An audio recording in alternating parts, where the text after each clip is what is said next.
Hey, welcome to Law and Society. This is a quick topic here. Donald Trump has pardoned Rudy Giuliani and a bunch of other people who were involved in the fake elector schemes in the various states. Well, here's the catch.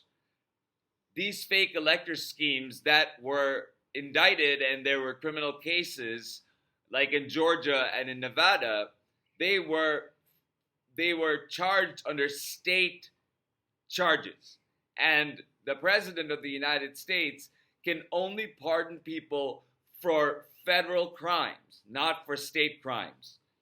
Presidential pardons do not apply to state crimes. Governors of those states have clemency power, not the President of the United States. That's part of the 10th Amendment's delegation to states of powers not expressly mentioned in the Constitution. State policing power is one such power. And state laws that don't conflict with national laws and don't implicate the supremacy clause are beyond the jurisdiction of federal courts or federal clemency and pardons, unless there's an issue of the federal constitution that brings that matter into federal jurisdiction.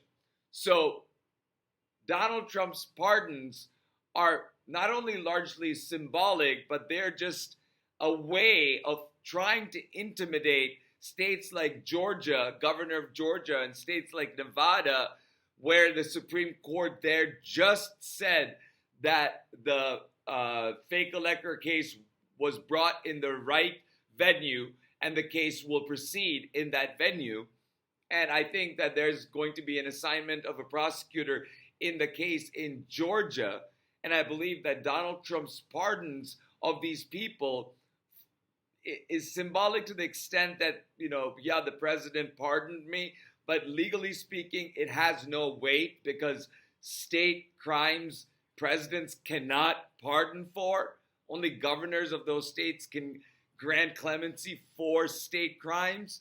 But it is to intimidate these state governors and these state legislators to pardon these people for state crimes, or for the legislators to push the governor, lobby the governor of these states to pardon these people for the state crimes.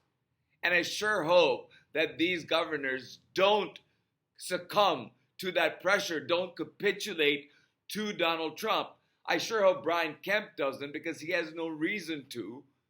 He doesn't owe Donald Trump anything, and he stood up to Donald Trump during the 2020 election. And so I would hope that he would stand up to Donald Trump if Donald Trump tries to in any way intimidate or interfere in state criminal investigations and prosecutions.